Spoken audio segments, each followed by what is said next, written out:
पन्नगे च सुरेन्द्रे च कौशिके पाद संस्पृशि निर्विशेष मनस्काय श्री वीरस्वामिने नमः। आर्हत वाङ्मय में कहा गया है, धम्मो मंगल मुक्तित्थम अहिंसा संजमो तवो देवावि तं नमं संति जस्य धम्मे सया मनो। हमारी इस लोकाकाश की एरिया में या सृष्टि में 4 प्रकार के संसारी प्राणी हैं और एक सिद्ध हैं। जीवों के 2 प्रकार हो जाते हैं, एक सिद्ध जीव और दूसरे संसारी जीव। सिद्ध जीव जन्म मरण की परंपरा से विप्र मुक्त होते हैं, वे मोक्ष में विराजमान हो चुके होते हैं और न कभी उनका जन्म होता है न मृत्यु होती है।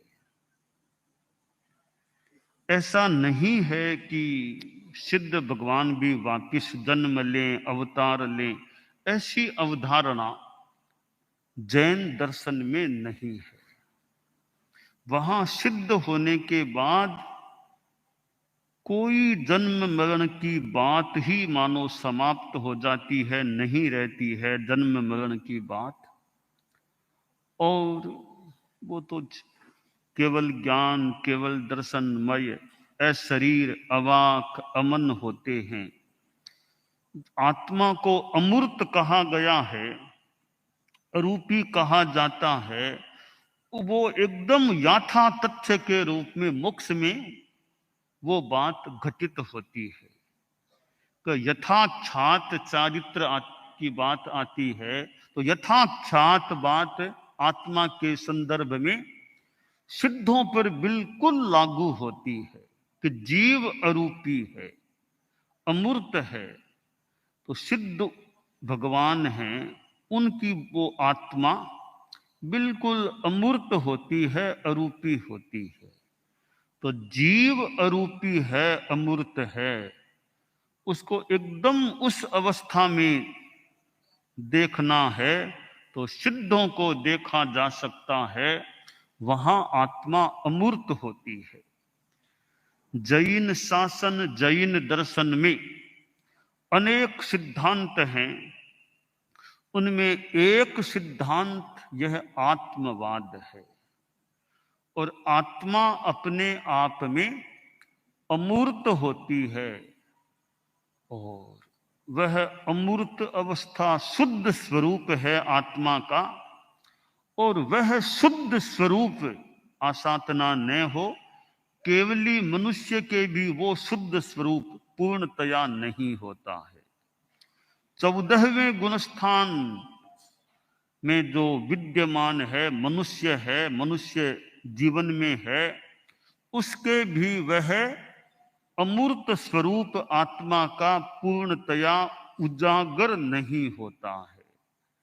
14वें गुणस्थान की संपन्नता, पर्या संपन्नता के बाद वो आत्मा का निर्मल स्वरूप, पूर्णतया विशुद्ध स्वरूप उजागर हो जाता है। वह सिद्ध अवस्था का स्वरूप होता है। अब जो यह आत्मवाद की बात है, जैन दर्शन का एक सिद्धांत आत्मवाद, तो आत्मा तो शुद्ध है और सिद्धों की आत्मा बिल्कुल वस्तुतः शुद्ध हो जाती है। बाकी के जो संसारी जीव हैं वे भी तो आत्मा हैं, पर वे शुद्ध स्वरूप या विशुद्ध स्वरूप वाली आत्माएं नहीं हैं। 4 गतियों में संसारी जीव विभक्त हैं, नरक गति, तिर्यंच गति, मनुष्य गति और देव गति। इन चार गतियों में जीव हैं, वे सब संसारी जीव होते हैं।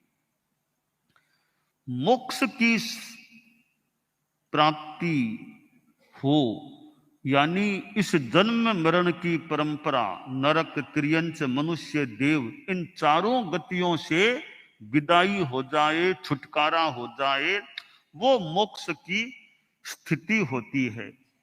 कृष्ण कर्म क्षयादात्मनः स्वरूपावस्थानम मोक्ष है।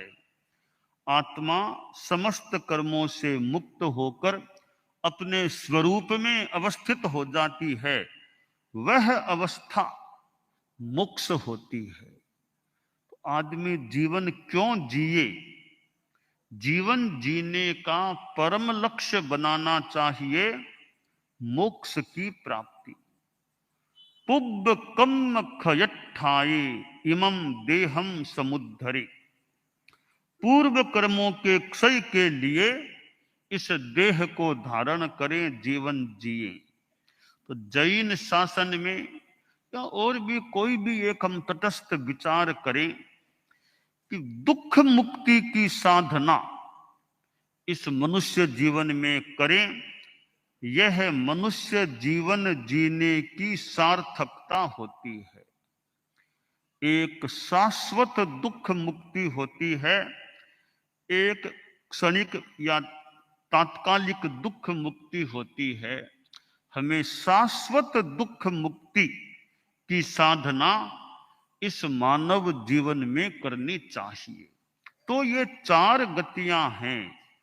आत्मा कभी नरक में जा सकती है, कभी तिर्यंच गति है, पशु पक्षी स्थावर जीव आदि आदि की गति है, उसमें जा सकती है, कभी मनुष्य गति में आ जाती है और कभी देव गति में भी जा सकती है।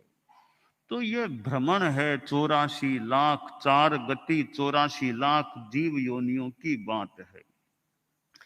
जैन धर्म और जैन शासन, धर्म और भी हैं दुनिया में, हम जैन धर्म से जुड़े हुए हैं और जैन शासन में जो त्याग, तपस्या, संयम, अहिंसा की बात है, इतनी सूक्ष्म बात है कि साधुओं की चर्या, जहां साधु के लिए 5 महाव्रत की बात होती है और श्रावकों गृहस्थों के लिए अनुव्रत की बात होती है, कि साधु के लिए 5 महाव्रतों का विधान है। एक समय था, भगवान पार्श्वनाथ के समय तो चतुर्याम धर्म था, 4 याम की बात थी, और भगवान महावीर के शासन में यह 5 महाव्रत सह प्रतिक्रमण धर्म की बात होती है।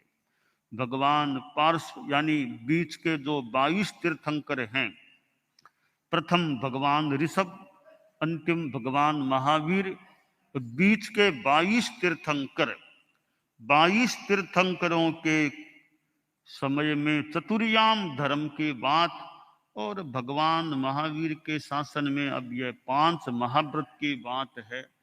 तो साधुओं की भी प्रकृति में अंतर होता है।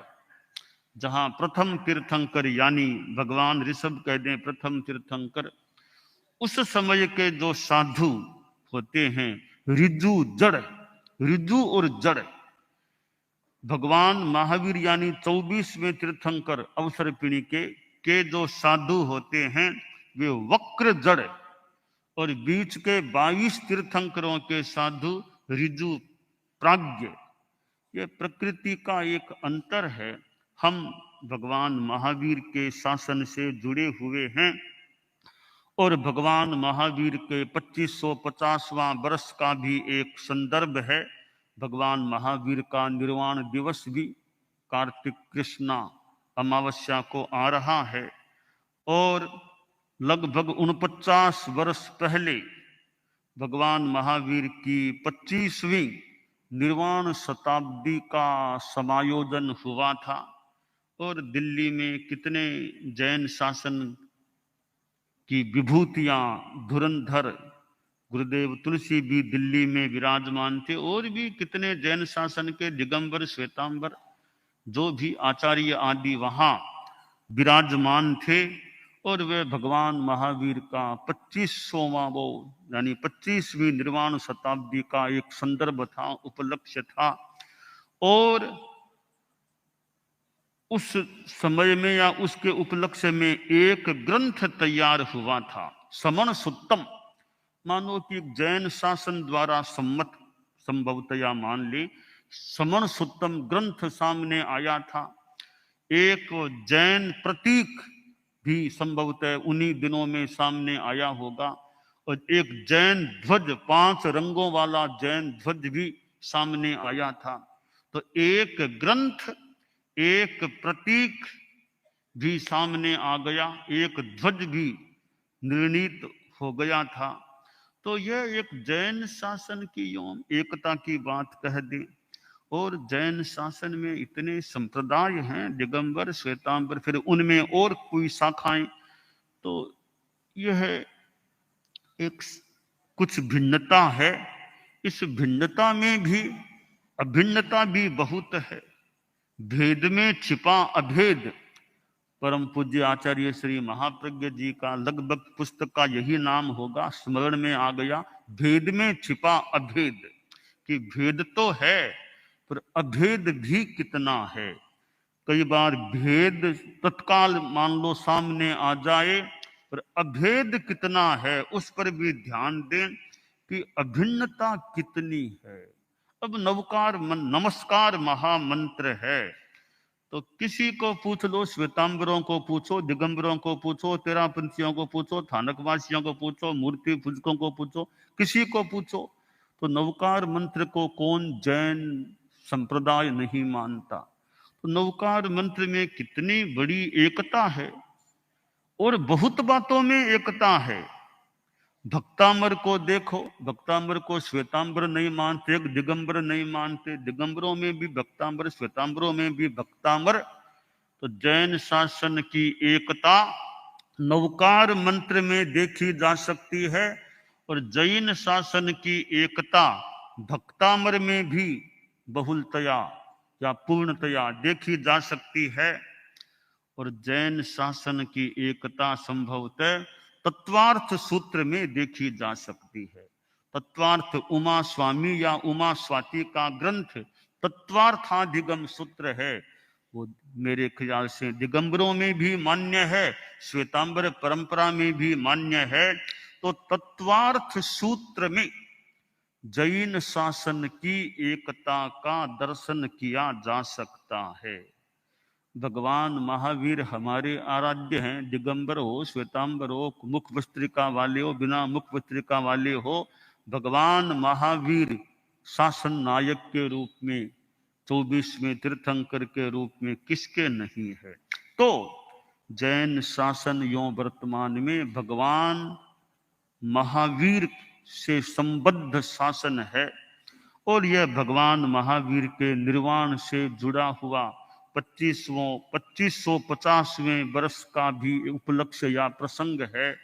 और 25वीं वो निर्वाण शताब्दी, वो एक दिल्ली में बहुत बड़ा एक आयोजन कह दें, कितने कार्यक्रम हुए होंगे उस समय। आचार्य श्री तुलसी जब हमारे धर्म संघ में आचार्य थे, और कितने साधु साध्वियां आचार्य श्री तुलसी के साथ में, फिर और भी जैन शासन के कितने कितने उस समय वहां थे। तो वह सन 1974 की वह बात है।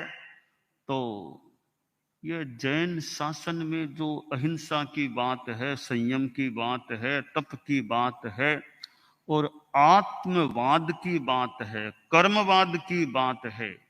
और हमारे जो आगम हैं, ग्रंथ हैं, हम दिगंबर ग्रंथों को देखें, श्वेतांबर ग्रंथों को देखें, कितनी कितनी समानता, ज्यादा तो समानता ही है, थोड़ा थोड़ा कहीं कोई संभवतः मतभेद है। वो कुछ कुछ बातों का हो सकता है कि मुक्ति किसकी होगी, किसकी नहीं होगी, केवली भुक्ति है कि नहीं है, अचेलता और सचेलता, ऐसे कुछ कुछ मतभेद के प्रसंग हो सकते हैं।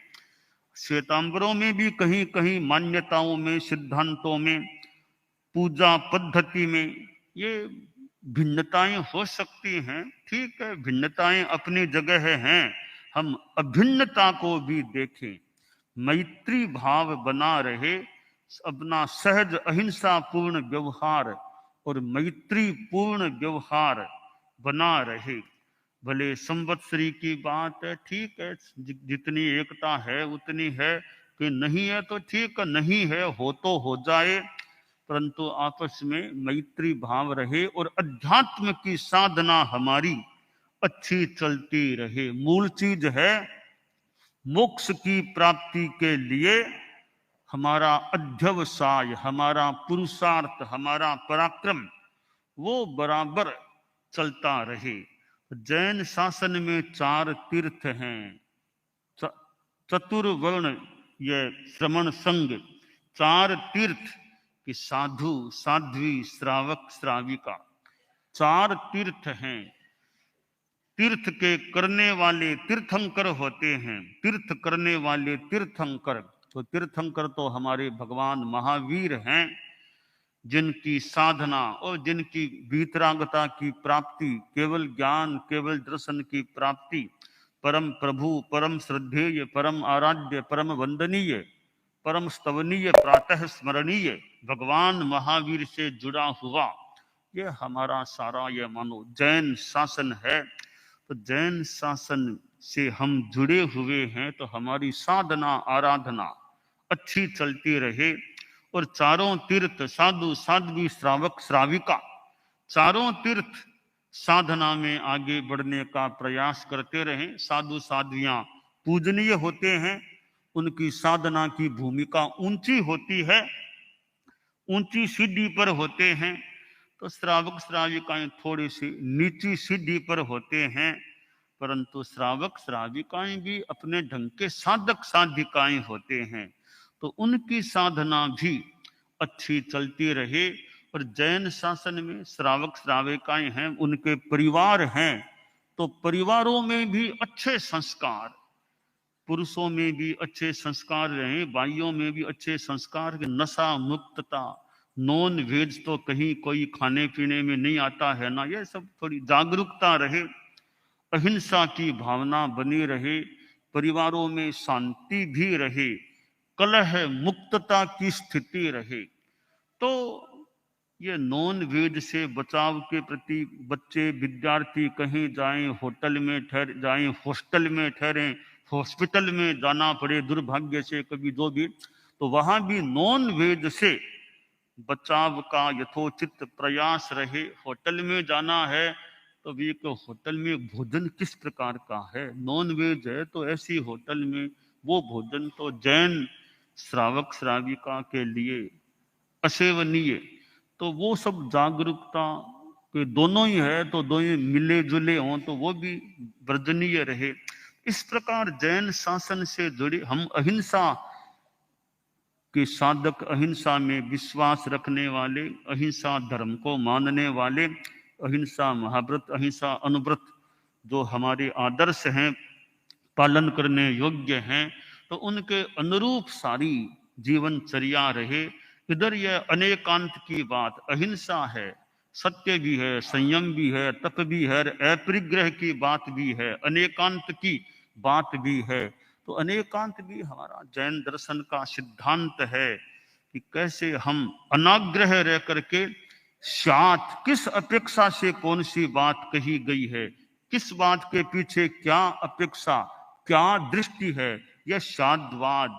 एक दृष्टि से यह बात भी ठीक है, अन्य दृष्टि से वह बात भी ठीक है, और हर बात ठीक हो ही यह भी जरूरी नहीं है। तो हम दृष्टिकोण को स्पष्ट रखें, उदार रखें, अच्छा रखें, यथार्थ को समझने का प्रयास रखें। तो अहिंसा है, अपरिग्रह है, अनेकांत है, तो सत्य आदि भी है। तो अहिंसा जैसे खान पान में भी अहिंसा, और भी लड़ाई झगड़ा फालतू इन चीजों में नहीं जाना चाहिए। आदमी को फालतू लड़ाई झगड़े में पड़ना ही नहीं चाहिए, शांति में रहना चाहिए, मैत्री सद्भावना रखनी चाहिए। राड आदि बाढ़, राड के आगे बाढ़, राड झगड़े में नहीं जाना चाहिए फालतू, शांति में रहना चाहिए। अहिंसा और संयम भी है, तप भी है, इंद्रियों आदि का संयम। और तपस्या तो जैन शासन में कितनी चलती है, मास खमन क्या और क्या, वर्षी तप क्या, कितने रूपों में तपस्या चलती है। अपरिग्रह है कि वांट और नीड पर ध्यान दें। वांट कितनी ज्यादा है, नीड कितनी, आवश्यकता कितनी है, इच्छा लालसा कितनी है। तो जैन श्रावकों के लिए, श्राविकाओं के लिए इच्छा परिमाण, यह पांचवा जो अनुव्रत है, इच्छा परिमाण, इच्छाओं का परिसीमन करें। सातवां है भोगोपभोग परिमाण, तो भोगोपभोग व्यक्तिगत जीवन में संयमित हो। तो वांट और नीड आपकी, हमारी, हम तो खैर साधु संस्था के गृहस्थों में इच्छाएं कितनी है, लालसाएं कितनी है, और जीवन की नीड, आवश्यकता कितनी है। तो आवश्यकता की पूर्ति तो मान लें आदमी को करनी हो सकती है, इच्छाओं का परिमाण होना चाहिए, परिसीमन करने का प्रयास करना चाहिए। तो इस प्रकार जो हमें जैन धर्म, जैन दर्शन के सिद्धांत प्राप्त हैं, हम उन पर भी मनन करें, अपने जीवन में अहिंसा, संयम, तप आदि को उतारने का प्रयास करें, यह काम्य है। दानान् स्वच्छम् अभयपयानम् सच्चेषु अणवज्जं वयन्ति तवेषु या उत्तमबम्भचेरं लोगुत्तमे समणेनाय पुत्र